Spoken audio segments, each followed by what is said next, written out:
Hi everyone, happy Pride Month.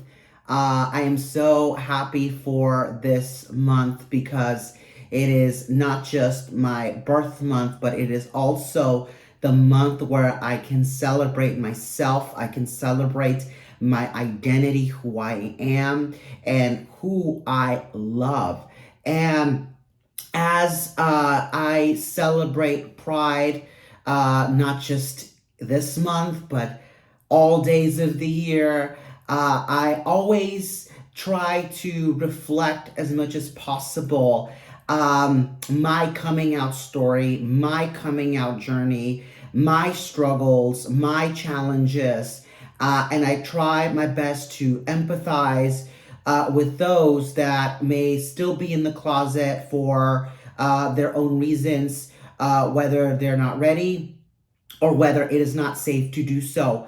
And I understand that feeling, I understand that sentiment because I've been there. As a matter of fact, I still struggle being in spaces where I can't still be myself, especially around family members, perhaps around people that practice the same religion that I do, or perhaps in the similar community that I grew up in, or just places where I know I don't feel safe to do so.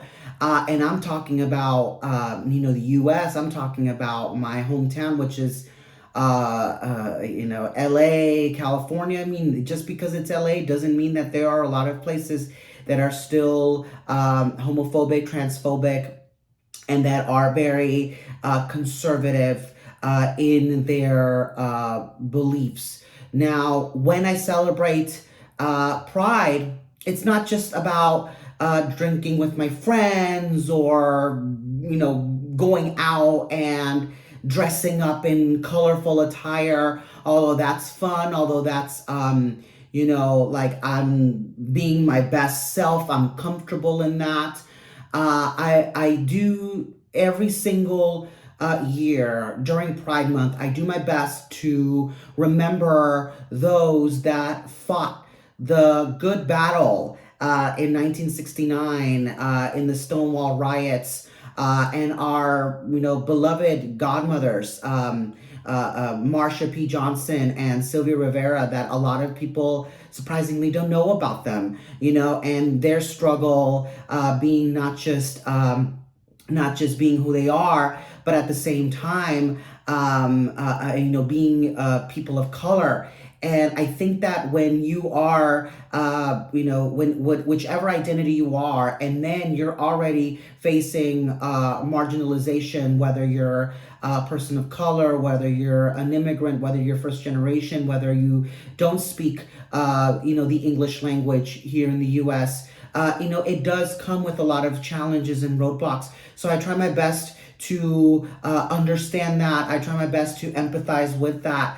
And I also try to reflect that pride is just more than, waving my flag. It's just more than, hanging out with friends and being open with who I am. There are still 66 jurisdictions that criminalize consensual same-sex activity. There are 41 countries in the world that criminalize private consensual sexual activity. There are still 12 countries that have the death penalty for being who you are. And there are about 1,400s that criminalize gender identity. And there are, jurisdictions, there are states, there are counties, there are jurisdictions within our own country that are still aiming to ban laws protecting trans folks, non-binary folks, queer folks, people with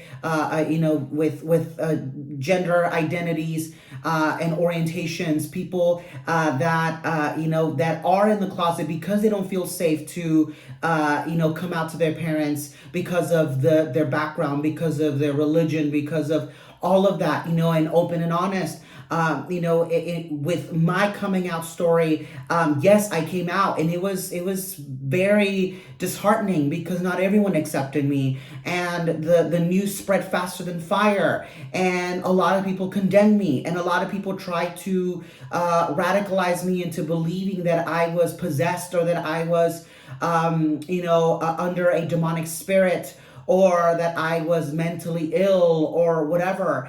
And I've done so much work in understanding myself and loving myself, and understanding that this is not a mental illness, this is not a demonic spirit, this is who I am. There was no molestation growing up, there was nothing going on. This is how I was born, and I knew about it since the age of 4, and I came into realization at the age of 9, and I realized that at 17 that living a straight life, quote unquote, was not going to continue. I was not going to marry a woman. I was not going to live the straight life. I had to come into sense with that. At 18, I came out, and it was scary. It was scary, and you may think that, oh, well, he's young or whatever. I came out during a time where same-sex marriage wasn't passed. It wasn't a thing, at least in the U.S., where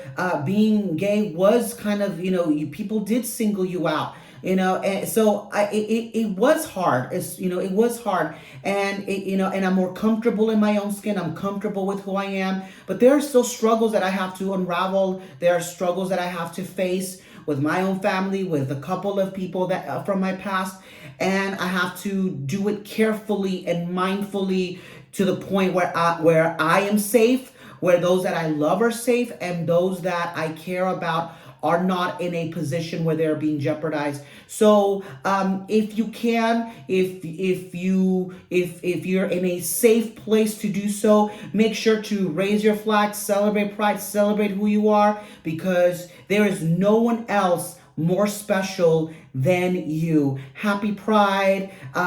Celebrate who you are and who you love. And if you found this informative, inspiring, relatable, please share, please engage, please provide your feedback, and I'll talk to you all again soon. Bye-bye.